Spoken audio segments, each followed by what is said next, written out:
राम राम। आज हम जा रहे हैं अमृतसर हरमंदिर साहिब के दर्शन करने के लिए। Way to Amritsar. यात्रा का कारक केतु है और अगर यही यात्रा आपकी धार्मिक यात्रा बन जाए तो केतु को बृहस्पति का साथ भी मिल गया, तो इसीलिए मैं धार्मिक यात्राएं करने का प्रयास करता ही रहता हूँ।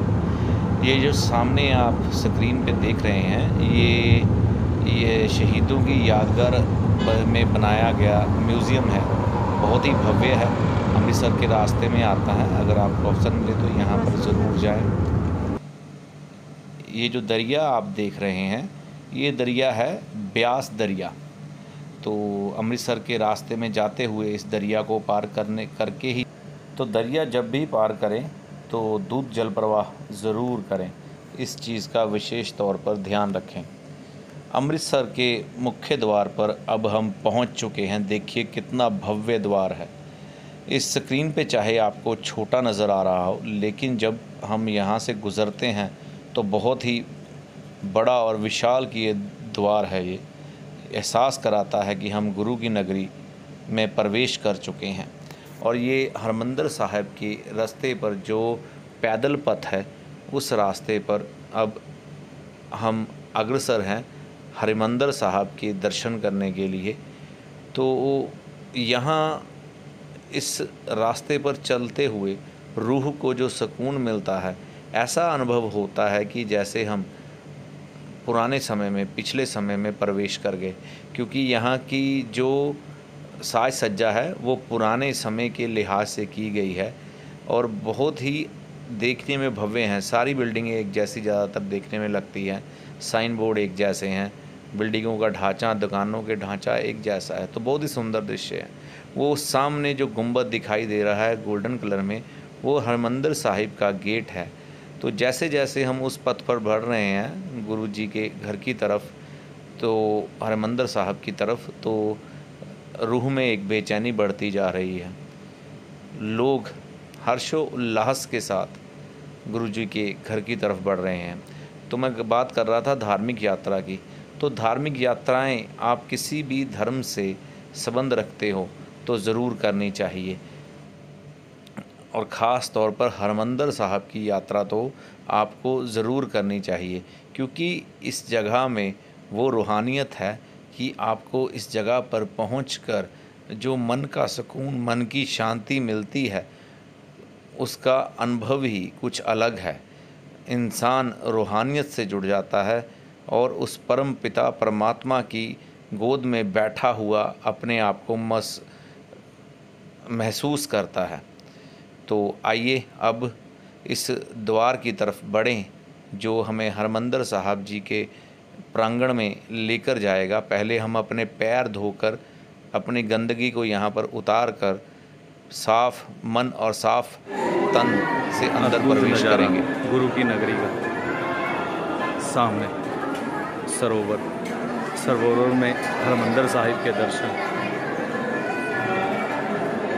वाहेगुरु जी का पूर्णतः आशीर्वाद, हमारे गुरुओं का, 10 गुरुओं का आशीर्वाद इस जगह पर। आइए उनके सानिध्य में खो जाएं। सतनाम श्री वाहेगुरु, सतनाम श्री वाहेगुरु, सतनाम श्री वाहेगुरु। वाहेगुरु जी का खालसा, वाहेगुरु जी की फतेह। हे वाहेगुरु, आपने मुझे यहाँ आने का अवसर प्रदान किया। मैं ऋणी हूँ आपका कि मुझ जैसे पापी को आपने अपनी इस पावन नगरी में प्रवेश दिया। धन्यवाद, धन्यवाद। सतनाम श्री वाहेगुरु। क्या वर्णन करूं मैं इस जगह का, औकात नहीं है मेरी इतनी कि गुरु जी का जहां साक्षात डेरा हो, उस जगह का आके मैं आपके सामने कुछ वर्णन करूं। बस हो जाइए उनकी भक्ति में, उनकी शरण में।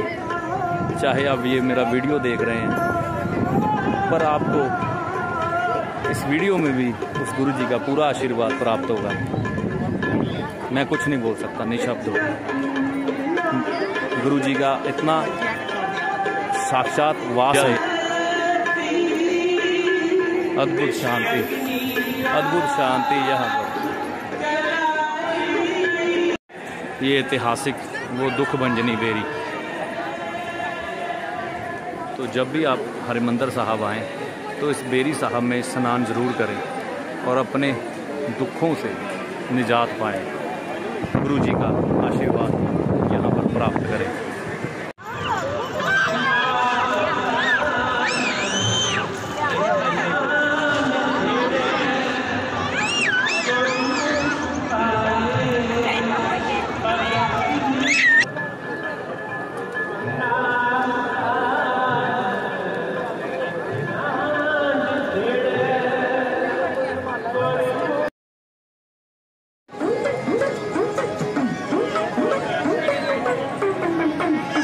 गुरु जी का कीर्तन करते हुए रागी जत्थे।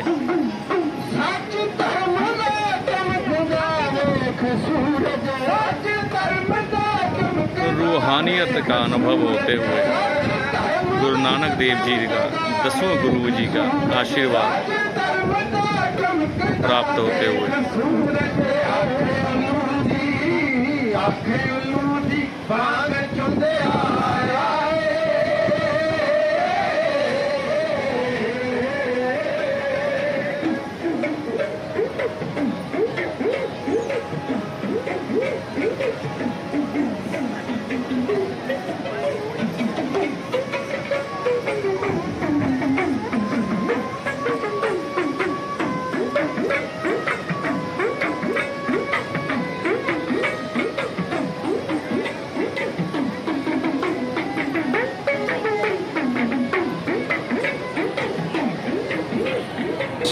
गुरु जी के दर्शन दीदार के लिए संगतें लाइनों में लगी हुई। बहुत ज़्यादा रश है। गुरु जी के दर्शनों के लिए संगतें लाइनों में लगी हैं। ये देखिए, ये लाइनें कोई नई बात नहीं है, यहाँ हमेशा ऐसे ही रश रहता है। आज मैं ये कह सकता हूँ कि थोड़ा कम है, आगे तो इससे भी ज़्यादा रश देखने को मिलता है। यहाँ पे घंटों लग जाते हैं गुरु जी के दर्शन के लिए।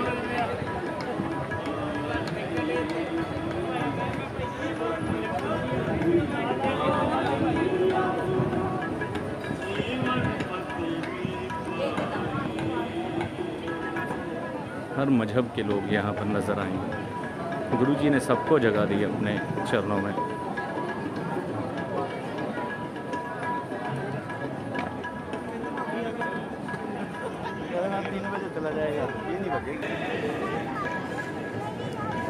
ये देखिए,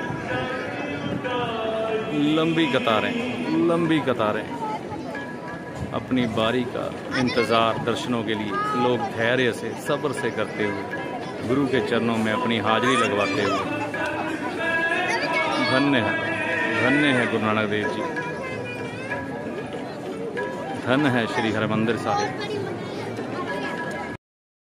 आप अमृतसर आएँ और दुर्गियाना मंदिर के दर्शन ना करके जाएं तो आपकी यात्रा थोड़ी अधूरी सी रह जाती है। तो अब हम आए हैं दुर्गियाना मंदिर, यहाँ पर नतमस्तक होने के लिए। इस सामने दुर्गियाना मंदिर,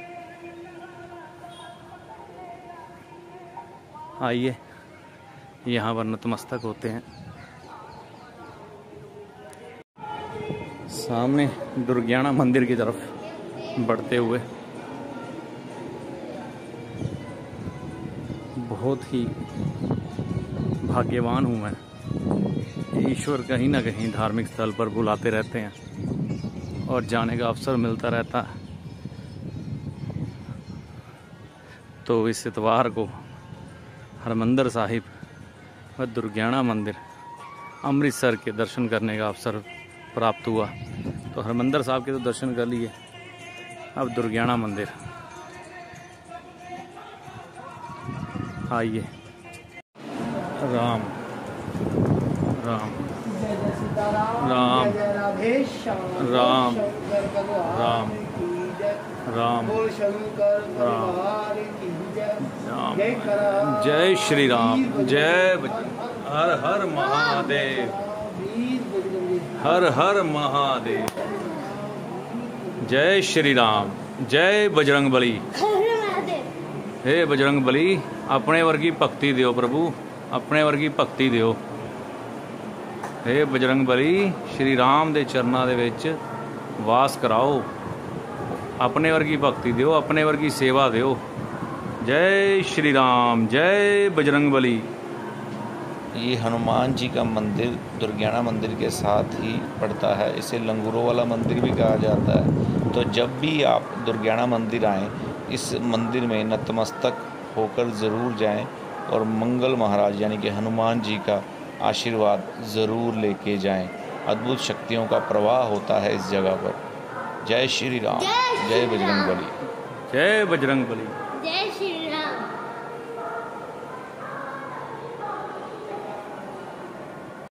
और लंगूरों वाले मंदिर से बाहर निकलकर जब हम वापस जाते हैं दुर्गियाना मंदिर की तरफ, तो रास्ते में ही माता शीतला जी का मंदिर पड़ता है। तो यहाँ पर भी आपको ज़रूर माथा टेककर महामाई शीतला माँ का आशीर्वाद प्राप्त करना चाहिए। माता शीतला के माथा टेकने से हमारा मंगल बद ठीक होता है और माँ शीतला जो हम पर ठंडक बरसाती है, यानी कि कच्चे दूध का छींटा दिया जाता है हमारे शरीर के ऊपर। उस छींटा देने से हमारे कई रोगों का नाश होता है और हमें उत्तम स्वास्थ्य की प्राप्ति होती है। जब भी किसी के शरीर पर माता निकलती है, छोटी माता या बड़ी माता, तो उसको भी दूध का छींटा दिया जाता है, जिसे चिकन पॉक्स भी कहते हैं। इस बीमारी का इलाज मेडिकल साइंस में नहीं है, लेकिन माँ में वो शक्तियाँ हैं कि आपकी वो बीमारी हर लेती है, अगर आप पूरे प्रिकॉशंस के साथ इस चीज़ का इलाज करें। तो एक चीज़ और कहना चाहूँगा, जब भी आप किसी भी धार्मिक स्थान पर जाएं तो मर्यादा का ध्यान ज़रूर रखें, अपना सर ढककर रखें। बाकी जो मर्यादाएं हैं मंदिर की, स्वच्छता बना कर रखें, साफ़ सुथरे माहौल में रहें, बिल्कुल सात्विक बातें करें और सात्विक चीज़ें ही भोजन उस दिन खाएं, यानी कि सात्विकता का और मर्यादा का पूरा ध्यान रखें। जो परंपराएं हमारी चलती आ रही हैं उनका ज़रूर ध्यान रखें। इससे आपको उस धार्मिक स्थल पर जाने का लाभ कई गुना बढ़ जाएगा। अगर हम कोई गलतियां कर कर उस धार्मिक स्थान पर जाएंगे तो हमें फ़ायदे की ज़रा नुकसान होना शुरू हो जाएगा। तो इसी के साथ मैं आपकी मंगल की कामना करते हुए अपने वीडियो को यहीं पर समाप्त करने की इजाज़त चाहता हूँ। सतनाम श्री वाहेगुरु। जय माँ दुर्गियाना, जय श्री राम, जय माँ शीतला।